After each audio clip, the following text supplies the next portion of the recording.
Olá a todos, sejam muito bem-vindos a mais um episódio de Defesa A3. Como sabem, este episódio será dividido em dois, onde nesta primeira parte falaremos do estado atual do campeonato português, a renovação de Roger Schmidt, a possível contratação de Guga,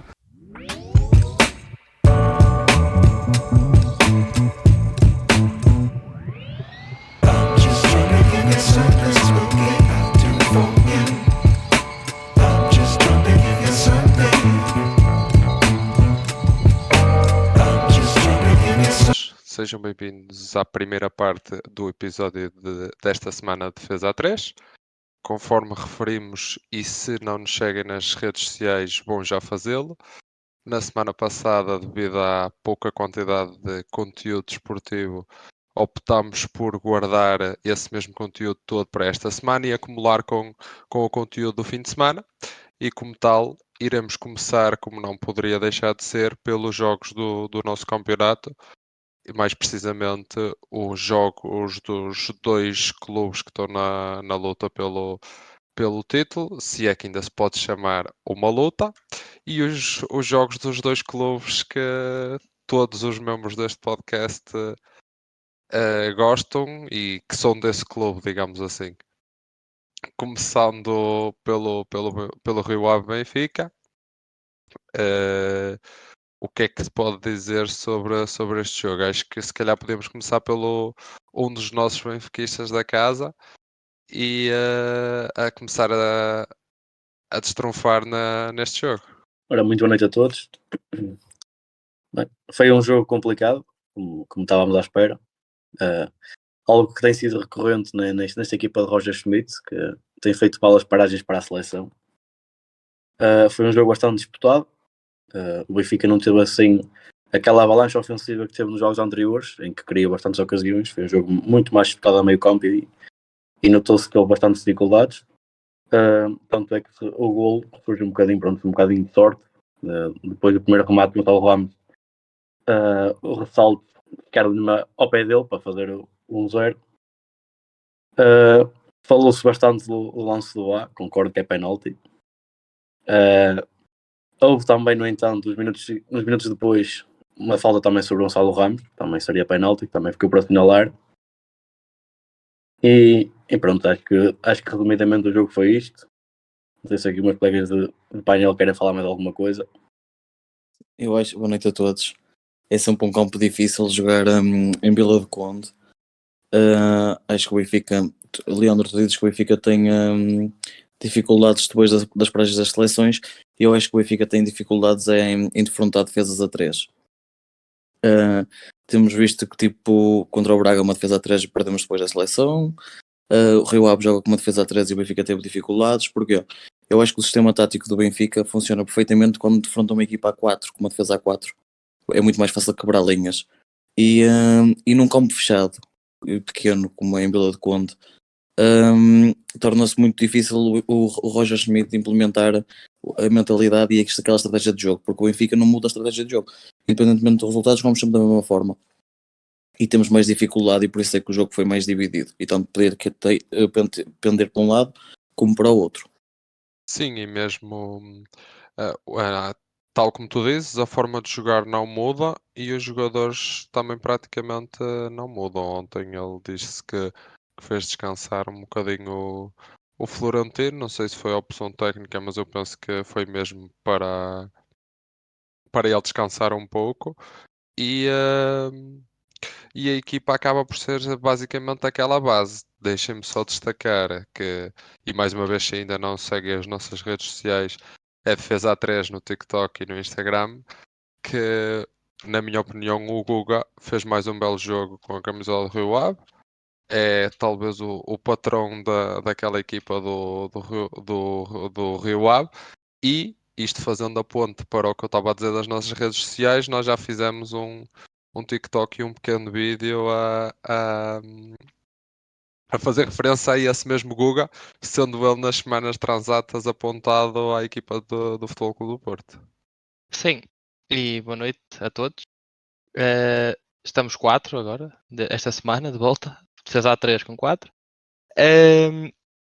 Relativamente ao Guga e relativamente também um bocado à possível contratação que se fala dele para o Porto, Eh, Pá, eu pouco o vejo dele a jogar, ele faz-me lembrar um bocado o estilo de jogo dele é um bitinha da Wish, não é?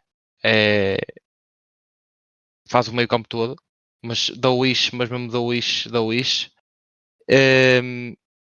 Pá, não sei, eu tenho um bocado ainda o trauma de contratações como André, como coisas assim, e eu não sei muito bem o que é que sai dali. Não sei se pode sair dali algo que efetivamente possa ter lugar no meio campo do Porto, mas com o Gruitch lá eu acho muito difícil. Muito honestamente, acho muito difícil. Assim, eu acho que dificilmente ele seria titular agora. Se cabe num plantel como o do Porto, relembrar que um jogador como o Bruno Costa, por exemplo, já foi muitas vezes opção Sim, na equipa de Sérgio Conceição. Também depende dos parâmetros que vamos colocar a comparar. mas o nosso parâmetro não é mediocridade, não é? Lá para o Bruno Costa ter jogado não significa que os outros possam jogar. O, ele é melhor que o Bruno Costa, acredito que sim, mas e talvez melhor que Folhas e coisas assim, mas não sei, não o vejo não acho melhor não o acho melhor que o Eustáquio, por exemplo, não o acho melhor que o Gruites, não o acho melhor que o Uribe se ele ficar.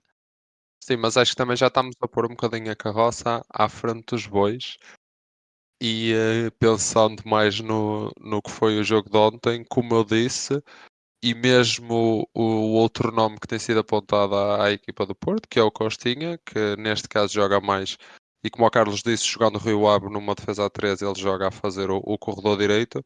Na minha opinião, também fez um bom jogo. Não consegui ver o jogo por completo, mas a cerca de uma hora que vi, tanto eu como o Guga gostei bastante. E outro nome que dificilmente passa de um Rio Ave, mas que houveram lá 2 ou 3 lances que eu gostei bastante do futebol apoiado que deu à equipa, foi o André Pereira. Parece que após uma grande lesão tem-se vindo a tornar importante na equipa do Luís Freire. Eu acho que ontem o comentador disse que ele já é titular na equipa há 5 ou 6 jogos e parece-me que se está a afirmar numa equipa de Primeira Liga, o que é sempre interessante para um jogador como ele, que acho que deu o salto para um Futebol Clube do Porto demasiado cedo. Nuno, permite-me só que te responda. Eu acho que o Guga não tem qualidade, é verdade, mas da Wish tem sido o galeno, é que é o Luís Dias da Wish, é o que eu acho. Desculpa, eu não quero estar a fugir demasiado ao nosso tema principal, mas o Guga não tem qualidade para ser titular no Porto, mas é um bom jogador. Agora, não acho que seja assim como tu lhe estejas a dizer. Agora, duvido que vá para o Futebol Clube do Porto, até porque eu acho que ele tem ali uma costela benfiquista. Quer dizer, o Fábio Cardoso também tinha, não era? E agora o que é? Um, e em realçar também que o André Pereira não acho que seja, Diogo, um ponta de lança por aí além. Acho que nem deu salto nem cedo nem tarde. Ele não tem a qualidade para jogar mais do que aquilo. Gosto muito mais do Aziz, por exemplo, que ao início da época prometeu muito mais que o que cumpriu agora, mas acho que é um jogador que numa equipa como o Porto encaixaria. Mas também eu sou apologista que qualquer jogador que jogue minimamente e que corra muito encaixa na equipa do Porto atualmente, porque vocês, como eu digo, Sérgio Conceição se lá ficar, ele faz muito com pouco. Sim, mas sabes que o Aziz já não está no Rio Ave. Foi Não é, transferido não é por isso. o Ronaldo, aquele do ponta de lança, o outro, O Fábio o Ronaldo. Fábio Ronaldo. Ele Não, agora joga a fazer a esquerda. Toda é lateral na equipa do Rio Ave agora. E também tem feito jogos interessantes também. estava na ideia que era o Aziz, não sei porquê. Que fiquei com essa percepção. Mas também vi o jogo no telemóvel. Deve estar a confundir o Aziz com o Boateng, provavelmente. Destaque também para o lance do Boateng, que podia ter feito o empate e deu-lhe alguma coisa. Pronto, teve algum problema pessoal momentâneo que o Não, destornou mano, naquele não teve momento. nada. Aquele é o treino do André Pereira. O André Pereira não. O Carlos teve muito bem. É que ele não deu salto, nem vai dar, nem deixou de dar. Porque primeiro ele veio de São Joanense para o Porto B. E eu não sei qual foi o grupo de scout do Porto que foi ver ao São Joanense e achou que estava ali um jogador da bola. Porque eu nunca vi um gajo tão fraco E eu já vi os Bruno Costas, isso e mesmo, quer dizer, o Bendel se calhar rivaliza um bocado, mas nunca vi um gajo tão fraco na frente de ataque do Porto, vá. Na frente de ataque nunca vi um gajo tão fraco como ele. Até o Fernando Andrade à beira dele parecia jogador. À beira do André Pereira. Parecia jogador. A sério. Que se calhar constavam nos relatórios de scouting do Benfica. Eu acho que foi o filho de Pinto da Costa que foi lá a São João da Madeira de férias e viu-o a jogar e levou. É Aposto que ele provável. É provável. Mas falando um pouco do jogo que eu ainda não falei, só para dar aqui um à parte rápido. Eu não vi o jogo assim por inteiro. Vi lances. Achei que o Benfica teve razoavelmente bem, mas teve um bocado aqueles jogos de.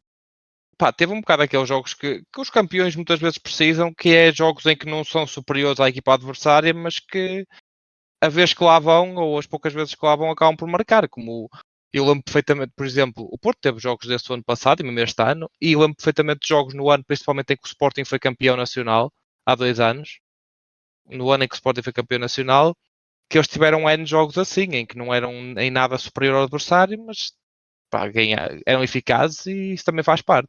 E acho que isto está completamente arrumadíssimo, não é? Sim, eu também concordo, mas acho que e concordo com o que estás a dizer no geral, mas acho que os jogos que tivemos alguma dificuldade por jogarmos pouco, que aconteceram muitos, foi o Porto uma equipa muito inconstante a nível de futebol jogado, perdemos ou empatámos quase todos. O Benfica, os jogos em que teve, e isso vai de encontro ao que estás a dizer, os jogos em que não conseguiu impor-se e o futebol praticado foi fraco, ou acabou por ganhar 1-0, ou 2-1, Sim, sim. assim, resultados mais complicados, mas que ganharam na mesma. E isso é que Mas faz faz parte. também a diferença. Faz parte. Eu lembro de deslocações, por exemplo, esta deslocação ao Rio Ave, a deslocação ao Vizela. eh, Teve alguns jogos em casa também que foi um bocado. Com o Vizela em casa, lembro também, mas isso são outros 500. E agora o. tirando o que tivemos em casa, praticamente foi só o Vizela que tivemos mais dificuldade, porque até nem. Eu não acho que o Benfica em casa tenha tido grandes dificuldades. O Vizela foi um gol aos 90 de penalti, se não estou em erro do João Mário, mas também é preciso ser a linha de campeão, não é? E pronto, e acho que o Roger Smith está a fazer um excelente trabalho. Tem analisado bem o nosso campeonato e as equipas com quem vai jogar, e também para o prémio merecido da renovação, espero eu que seja, porque se isto correr bem é ótimo, significa que nós podemos pagar aqueles milhões todos ao Roger Smith, mas se isto corre mal, pode criar uma dívida muito grande também ao Benfica. Sim, já estás aí a falar da renovação. Eu antes de tocar nesse ponto, queria tocar no ponto do. Queria tocar só no jogo do Porto com o Portimonense, que foi um pouco. Foi um pouco um. Eu senti que estava a ver um jogo da seleção, porque estive quase a adormecer no sofá. Epá, não sei, eu vejo-me forçado a concordar um bocado com aquilo que o Carlos disse a semana passada. Eh, eu acho que neste momento é um conjunto de coisas que está ali no Porto, neste momento, que é há fraca qualidade de alguns jogadores, claramente, mas sempre houve. Há muitas lesões. E acho que honestamente há uma completa descrença no campeonato desde aí da. Eu até nem acho que é só no campeonato. Acho que houve uma descrença completamente desde o jogo com o Inter, que acho que a época do Porto abalou um pouco, porque efetivamente era aquilo que eu sei que temos a taça e vejo o Porto a possivelmente ganhar a taça, mas não é muito fácil de manter uma equipa muito motivada, sabendo que a única coisa que tem para competir é a Taça de Portugal. Destaque também para o regresso do Manafá, que curiosamente eu não jogava a titular no campeonato desde 2021 e curiosamente foi dos melhores em campo, por isso acho que isto diz muito do estado da E equipa neste momento. destaque para o quarteto defensivo que nós apresentámos em Sim, 2023. exatamente. Cláudio Ramos, Wilson Manafá, Ivan Marcano, Fábio Cardoso e Vendel. Opá, deixem-me só fazer aqui uma parte que eu hoje vi uma cena mesmo engraçada e era para mandar para vocês e esqueci-me. Houve um jogador do Bayern Leverkusen, que foi de onde o Vendel veio, que o Aran Ruiz. Aaron Ruiz regressou ao antigo clube, supostamente, assinou hoje pelo Internacional do Brasil, pelo que eu consegui perceber. E o Wendel foi lá comentar, tipo, na cena do Instagram dele, a dizer muita sorte, mano, Deus abençoe, assim, qualquer cena, tipo, é o costume do Wendel, que ele, tipo, comenta cenas desse género, tipo, Deus no comando, né? Tipo, cenas desse género e assim. E os gajos, tipo, os adeptos do Internacional foram por baixo comentar assim: vem também, anda também, vem para cá também, cara. E eu, tipo, por baixo: por favor, levem-no. E estás a fazer um favor ao clube, muito honestamente. Porque aquilo é muito miserável mesmo. Mas eu acho que o grande Uma à foco parte foi ele que fez a assistência ontem. foi, sim senhor. Não, ele ele a atacar é bom, só que o problema, se ele fosse extremo, não era um mau jogador. O problema é que ele é defesa esquerda. Se calhar até com três centrais e a fazer de médio ala, se calhar até podia se mostrar mais que aquilo que se mostra a jogar a lateral esquerdo.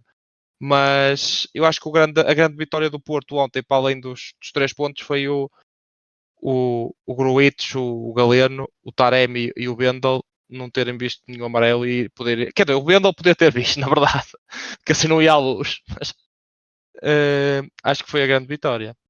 E podemos, se quiserem, o Taremi também vendemos bem no final da época, que eu acho que ele apanhou um vírus qualquer recentemente. Tinhas dito aí que o jogo, a gota d'água do Porto tinha sido contra o Inter. Discordo, acho que a gota final da época do Porto foi contra o Gil Vicente. A derrota em casa acho que abalou bastante a equipa, que pronto, no campeonato praticamente arrumou as contas, e tendo em conta que eles já tinham ainda a eliminatória em aberta com o Inter também depois de ter sido arrumado o Porto também de facto não ajudou, mas acho que a gota d'água em si foi mesmo o Gil Vicente. Eu voltei para casa, não tive a oportunidade de acompanhar o jogo, mas pelo que eu percebi, pelo que já vi de comentários e assim, parece-me que o Porto teve algumas dificuldades no jogo. Não estava à espera, por acaso, pensei que ia ser um jogo mais facilitado. Pronto, sei lá está, a nível do jogo como não vi, não posso ter grande opinião sobre isso. Mas pensaste que ia ser um jogo facilitado, porque durante a semana vieste cá com notícias a dizer que o Portimonense ia rodar a equipa toda e que iam jogar 11 suplentes e que era a equipa B e blá blá blá blá blá blá. Não eram 11. Não E eram o 11 Porto suplentes. viu-se negro para ganhar, também porque joga pouco, E mas também foi com também alguns porque. suplentes. Sim, também é verdade. Eu também concordo contigo, Leandro, que acho que o jogo do Gil Vicente deixou animicamente a equipa abalada. Até porque passa de uma desvantagem de 5 para 8 e logo a seguir perde a eliminatória, empata em Braga e não é? E a jogar um futebol que não é bonito. Não, eu tinha posto a minha aposta handicap -1 no nosso Money in the Bank, e se não seguem, não sigam porque nós erramos tudo. Mas vejam que está a ser engraçado.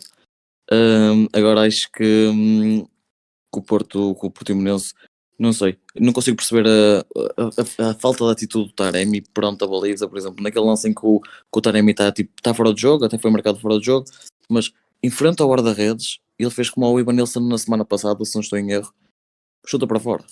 Parece tipo um jogador triste, cansado. Eu já venho a dizer isto há alguns episódios e temos falado sobre isso.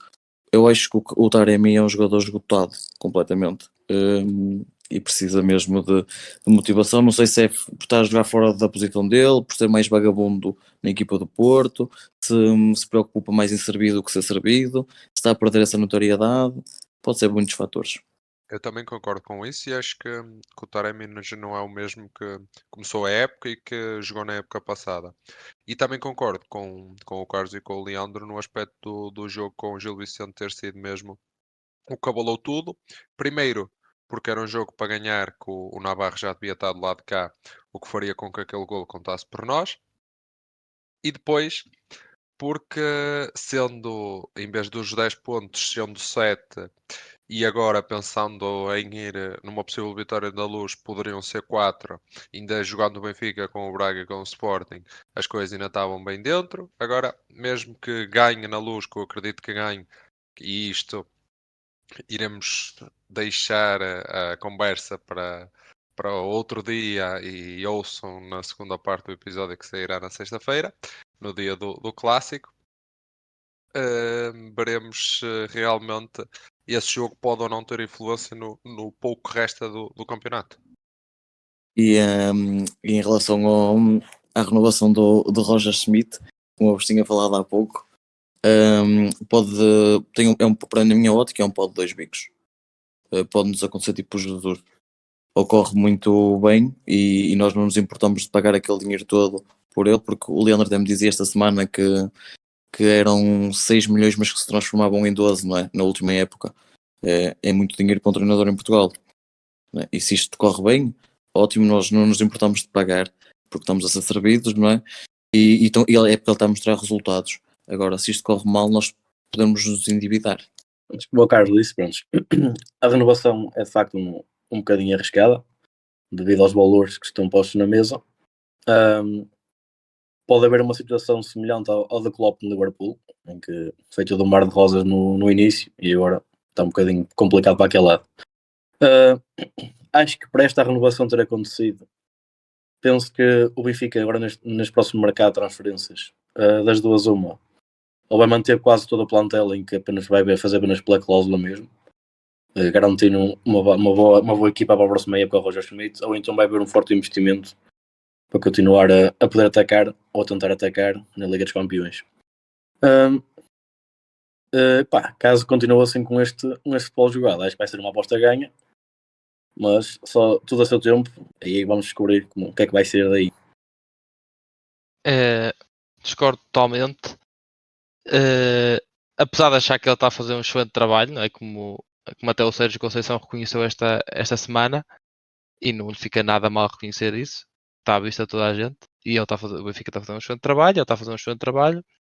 Dar um contrato, para além dos valores, nem tanto os valores, mas também pela duração dele até 2026, a um treinador que efetivamente, eu sei que vai ser campeão, está nos quartos da Champions com possibilidade de ir às meias, quem sabe à final, tudo bem, mas não ganhou nada. Eu não estou a dizer que não vai ganhar, provavelmente vai ganhar, mas isto já aconteceu com o Bruno Lage, já aconteceu com o Jesus, e eu se fosse um presidente sei lá, do Benfica, se calhar não me sentiria muito confortável a fazer isto, a cair. Costuma-se dizer que à primeira cai em todo, à segunda cai quem quer, à terceira não cai ninguém. Assim, Não, Diz, desculpa. não percebo porque é que tu comparas isto ao Bruno Lage. Já sei que não é a primeira vez, já falamos sobre isso. Não tem comparação. O Bruno Lage não ganha metade, nem um terço do que o Roger Schmidt veio para cá Não estou a ganhar. falar de ordenados, atenção. Estás a falar tipo, Ordenados, expectativas? estou a Tipo, falar de. O Benfica tem assim um historial de renovar contratos aos treinadores por muito tempo, muito cedo. O É o que Schmidt eu tinha contratos chamo, até quando? é o que eu chamo no meu dicionário deportista de basófia benfiquista.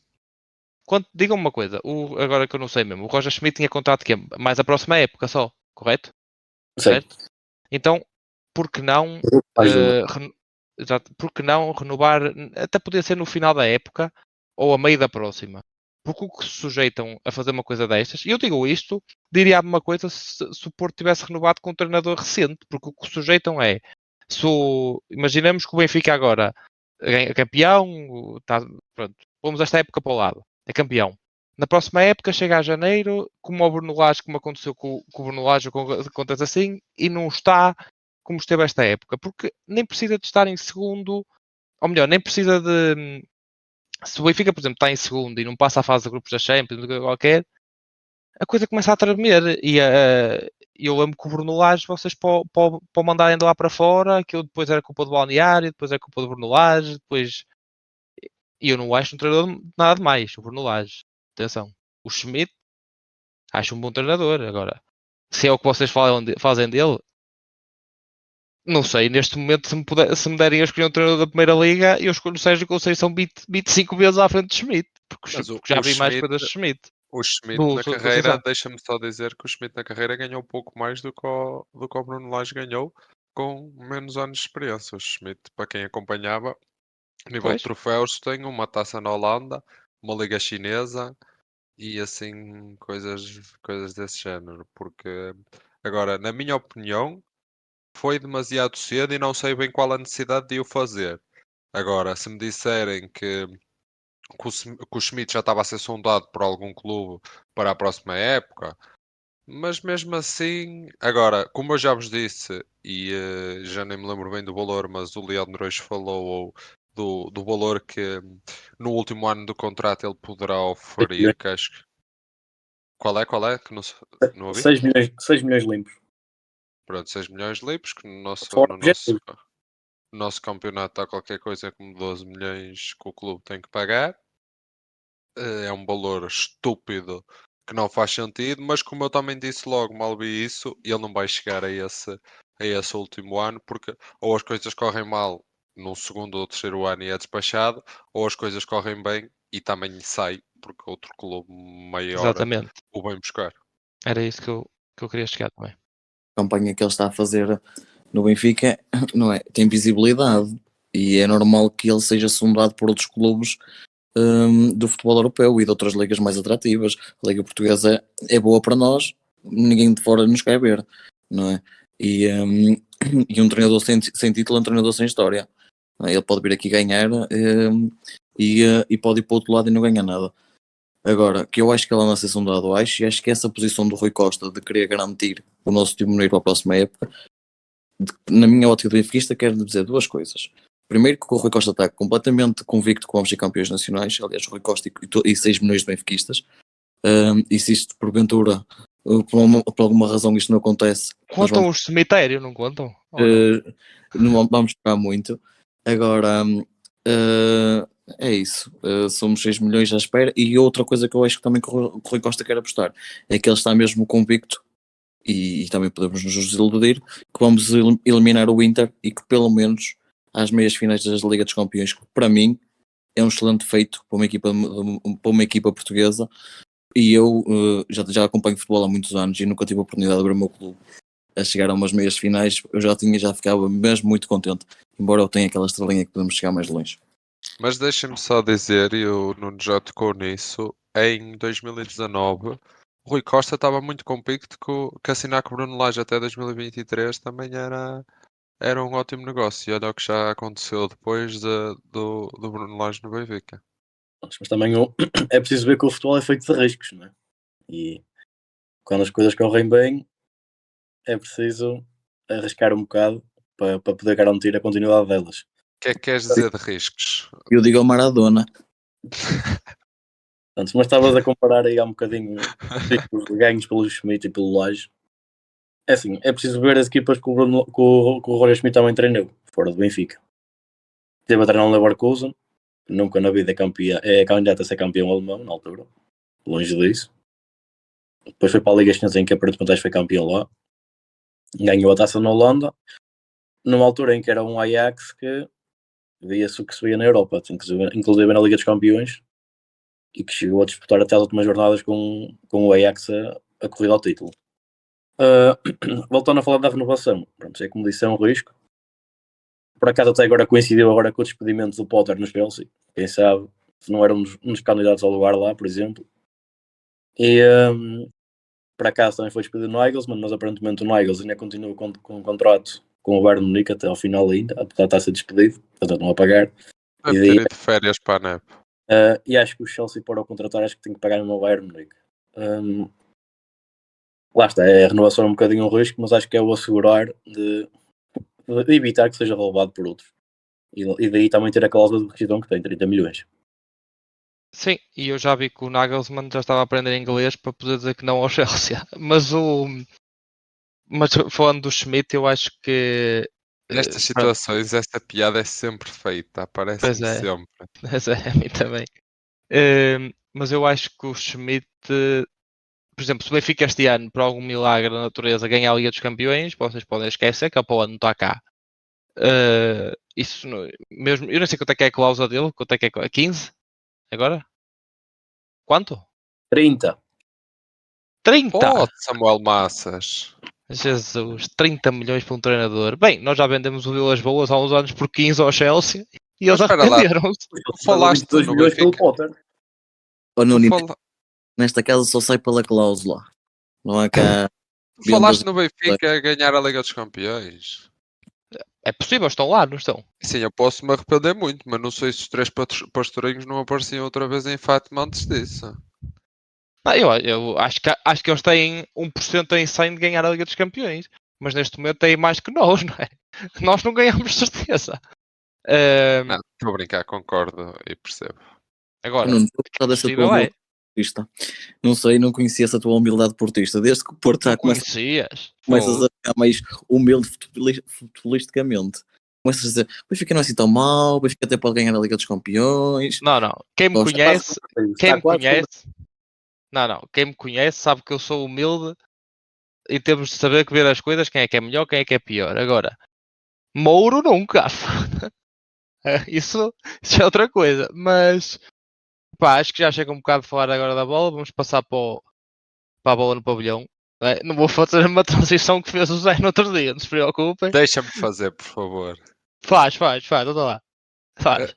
E Mas agora, não é agora ainda, porque não dá para fazer essa transição agora. Porque o não quê? vamos falar da NBA. Pois é, essa no É a fim da seguinte fase, NBA. eu deixo de fazer a seguinte, está bem? Olha, Yeah. faz lá aquela tua rima que tu tinhas dito. Que tu tinhas Para aí terminar, Sim, para o terminar. tema, só para terminar o tema Benfica Rio Ave, deixem-me só dizer que o Benfica tem um jogador que é o Alexander Bá, que faz penalti quando a bola não lá está. E assim passamos para o tema da NBA e ainda não vamos pôr as bolas de lado. Relativamente à NBA, esta semana já tenho aqui o meu parceiro. É mais do mesmo. Falta uma semana para acabar a época regular. Os Lakers, entretanto, estão em sétimo. E a conversa da NBA continua a ser a luta no Oeste. E os Lakers estão, neste momento, os Clippers, os Golden State, os Lakers e os Pelicans estão com o mesmo recorde ou com o mesmo número de derrotas. Restam 4 jogos aos Lakers, 3 jogos a Golden State e aos Clippers também, penso eu. E 4 aos Pelicans. 4 aos Pelicans, exatamente. Uh, os Lakers começam a ser a maior ameaça ao Oeste a par dos Suns. Se ganharem os 4 jogos que têm, os 3 jogos que peço desculpa, os 4 jogos que têm Clippers, Golden State e que têm, não, peraí. Jazz, jogam com os Jazz 2 vezes, com os Clippers e com os Suns.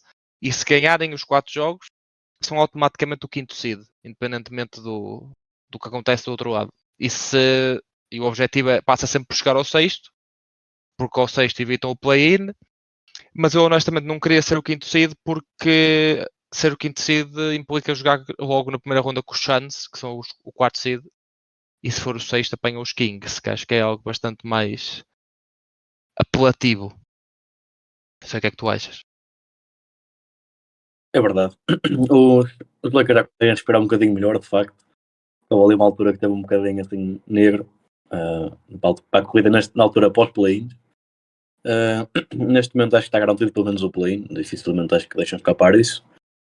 Mas é como dizes, o quinto lugar pode ser um bocadinho perigoso e traiçoeiro, porque apanha o Phoenix Suns, que apesar de terem uma grande profundidade de plantel, tem ali 4 jogadores na equipa inicial que podem causar bastante estragos e numa série de 4 jogos podem derrotar os Lakers, que apesar de também terem o Anthony Davis a fazer uma excelente época, tanto é que foi agora nomeado jogador da semana e Não é All-Star.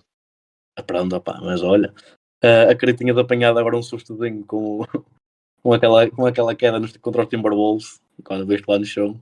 Aposto que ficaste aí com o coração nas mãos, mas pronto, parece que aparentemente não foi nada demais e ele estava tudo bem com ele. Sim, quando o Anthony Davis vai ao soalho, aquilo uma pessoa fica um bocado com medo do que é aí bem, não é? Porque e quando eu vejo a torcer qualquer coisa, ai Jesus. Mas eu acho que o play-in é quase impossível, principalmente quando os Dallas, que são a última equipa que estão fora do play-in, estão a começar a equacionar sentar o Irving e o Doncic para o resto da época, para começar mesmo a tentar ir buscar uma pick top 10. E relativamente aos Suns, é uma equipa que está invicta desde que tem o Durant, que o Durant em campo ainda não perdeu, tem 6 vitórias, acho eu, ou 5 vitórias. Os Lakers também estão 5-0 ou 6-0 com LeBron, D'Angelo e AD, quando jogam os 3, estão 6-0, acho eu. E quem teve 2 anos a levar com o Westbrook e a levar com aquela mediocridade que estava à volta daquela equipa, é realmente outra coisa, porque é uma profundidade ridícula. Mas eu continuo a dar favoritismo aos Suns numa série até 7. Mas tirando os Suns, acho que eles podem bater qualquer equipa. E estou mortinho por ver um LeBron contra KD nos playoffs outra vez. Isso é o que. Quando é que começam os playoffs? Para a semana acaba a época regular, por isso deve começar na semana a seguir. A época regular acaba no domingo, Sim, acho que por é. isso deve começar para aí na sexta-feira a seguir ou assim. É aí que Começas a começo ver aí. acompanhar a NBA, exatamente. Pois. E de que equipa vai ser este ano? É que os Mavericks provavelmente vão ficar fora. Então deles não será. Vai ser dos meus Sixers. Desde que o Irving foi para lá, eles estão. Quanto é que foi desde a Pá, troca? eu tenho, 4 eu tenho, e 12, não é? eu tenho uma Não, camisola dos Lakers, uma dos Nets e e acho uma que dos é só. Bucks. E uma dos Bucks. Os três Pronto. estão.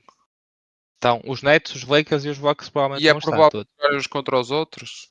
Os Bucks os Bucks com os Nets não é muito provável porque acho que os Nets vão ser eliminados Pronto, antes. então Mas serei dos três e vamos lá ver. Vai-se andando e vai-se ver. serás o que ganha. Agora que acho que chegamos ao. Agora que podes fazer a tua transição à vontade. O que é aquilo de pôr as bolas de lado? Sim, exatamente. Faz. Não gosto, não gosto. Vamos passar para a Fórmula 1 só porque, natural como o Zé, é difícil. O Zé disse aquilo mesmo lá do fundo, sabes? Cheio mesmo, Do tipo, coração mesmo. do coração. E agora vamos pôr as bolas de lado. Mas pode ser o Zé a fazer outra vez, que já está mais familiarizado. Oi, está a Ah. embrear. Ele já está. Faz, Zé. Não. Vamos fazer a transição normalmente já. Pronto. Fórmula 1 então, malta. Eu fui dos atrasados mentais que se levantou às 6 da manhã para ver a corrida. Às 8h30 fui dormir outra vez. Podia-me ter levantado só naqueles últimos 15 minutos em que foi o último restart. O que é que há para dizer? A FIA continua a ser uma bela merda. Pá, agora vê-se um bocado de FIA? gravilha. Vê-se um bocado de gravilha na pista e é imediatamente uma bandeira vermelha. É uma coisa ridícula. Uma bandeira Foi vermelha há 3 foi voltas. uma boa prova para treinar arranques. Foi, e até foi atrativa nas últimas 3 voltas, porque aquilo, o Verstappen, não é? Aquilo é. A Red Bull está 10 campeonatos à frente, por isso a única maneira deles eventualmente perderem uma corrida ou é com um problema mecânico, ou é se alguém Uma explosão bater, no, se alguém se espetar, na pista. ou num caso destes, que uma bandeira vermelha a 3 voltas do fim meteu toda a gente junta e eu achei que ele até podia perder a liderança, porque nas 2 partidas anteriores o Verstappen tinha partido bastante mal. Eu que não acordei, vi apenas o resumo, como já vos disse, foi bastante emocionante e gostei, valeu a pena de ver o resumo. Destacar o que faz do Leclerc, que acordaram às 6 da manhã, coitados, né? Que viram que 100 metros, 200 metros, coitados, não merecem, e o Nunes foi um desses, que ele gosta bastante Incluindo eu. do Leclerc. Destacar o que é mais. Isso que estavas a dizer do Verstappen estar bastante à frente, acho que está mais à frente, e hoje eu vi isso num podcast de Fórmula 1 até. Eu sei que é concorrência, malta, mas também não posso só ouvir o nosso, né? Também tenho que ouvir os outros. Mas não digas O Verstappen, não vou dizer, mas que o Verstappen está ainda mais à frente do que o que transparece. Que se ele quisesse e a Red Bull quisesse, dava ainda mais distância, só que ia ter a FIA a chateá-los a cabeça e a querer perceber qual é que é tanta a diferença deles para os outros, e acham que o Verstappen está bastante mais à frente do que demonstra. E destacar também, que é sempre muito engraçado e muito estúpido, o acidente entre o Ocon e o Gasly, que 2 gajos da mesma equipa que, pronto, destrói o carro um ao outro e deixam o Alpine com um prejuízo enorme. E não viste a melhor, é que a Alpine, o Gasly supostamente estava no limite das penalizações que podia receber. Ou seja, eles têm um quadro de penalizações quando fazem a geneira durante um ano, que se chegarem, acho que é ao 12, eu estava com 10, se chegarem a 12, Castiga. ao número 12, falha uma corrida, porque é uma corrida de fora. E esta Vai claramente de era culpa férias do. com a Kika. Vai de férias com a Kika, querem E lá era- bem saber. Mas esta claramente que era a corrida para ele ficar de fora porque a culpa era dele. Mas como é que isto resolveu? São da mesma equipa, por isso. Pronto, ficou resolvido. Apertaram as mãos e não houve penalização para ninguém. O que eu acho um bocado estúpido. Entre marido E, e mulher não se mete a colher. e E é mesmo verdade. leva-me a outra questão ainda mais estúpida, porque como a volta, como foi aquela última volta, supostamente, depois foi quando voltou, depois da última bandeira vermelha, quando a corrida resumiu, a ordem foi revertida para a que estava antes daqueles acidentes todos. E o Sainz foi penalizado por ter virado o Aston do Alonso em 5 segundos e acabou por ficar em 12º, porque 5 segundos a acabar em safety car ficas em último. E eu achei se calhar um pouco, apesar de achar que é bem penalizado, porque eu tenho culpa claramente no Alonso ficar para trás, mas efetivamente o Alonso não veio cá para trás, ficou em terceiro na mesma, porque depois foi retomada a ordem, por isso ele foi penalizado por uma volta que tecnicamente não existiu. Estou a perceber o que eu estou a dizer? Ele virou o Alonso e o Alonso foi para o último, mas depois aquela volta não existiu porque a ordem foi revertida outra vez. Por isso Sim, é um bocado. faz sentido. O Não faz Pérez muito. não foi Não, faz penalizado, sentido o que estás a dizer. Não, o o Pérez, Pérez. Não. Partiu do último porque se espetou na qualificação. mas acabou em quinto, não foi? Sim, quinto. Foi em Sim. quinto mesmo. Por causa da confusão que houve na última volta. Destacar também a McLaren, que fez uma corrida razoável. Não tem sido costume agora, neste arranque da época. E com o Norris a acabar em sexto lugar. Eu já tinha saudades de andar lá em cima. Sim, e aquilo é tudo menos E, um carro. e destacar também que, salvo erro, só 2 pilotos é que ainda não têm pontos, acho eu. Já praticamente todos os pilotos pontuaram. Eu posso conferir aqui a ser muito rápido, mas eu acho que é o Sargent já. É o Ou não, Sargent e quer o dizer, Dave Race, acho eu. Não, o Sargent já é, tem um ponto, acho eu, não? Ou não? já? Não. É o Eu- Sargent e o Race, não tem. São os dois. Sargent e o Exatamente, é o Dave Race. Sargent e o da Race. E a nível de equipa, já todos têm um ponto, que eu acho que não acontecia isto tão cedo há muito tempo. Tipo, eu li isso, mas também já não me recordo, mas já não acontecia assim. À terceira corrida, todas as equipas já terem pontuados há muito tempo. Agora, como disse, acho que. E também destaque para o Russell, que estava a fazer uma boa prova, não é? Sim, correu Estava a tudo fazer mal. uma boa corrida e Estava coitado em do rapaz. primeiro e depois veio à box, não é, para pôr pneus na altura do safety car, veio logo à box e logo a seguir ao safety car meteram bandeira vermelha e na bandeira vermelha eles podem trocar todos os pneus na box, ou seja, ele veio Perdeu. para sétimo, acho eu até, Perdeu uma e paragem gratuita na box, né? exatamente. Epá, e também como a Fórmula 1 vai parar agora um mês, só volta dia 28 de abril, acho eu, em Baku. Nós também vamos dar por terminada aqui esta primeira parte. E se querem ouvir a segunda parte, já sabem. Sexta-feira. Até já, malta. Fiquem ligados, hã? Apareçam na sexta.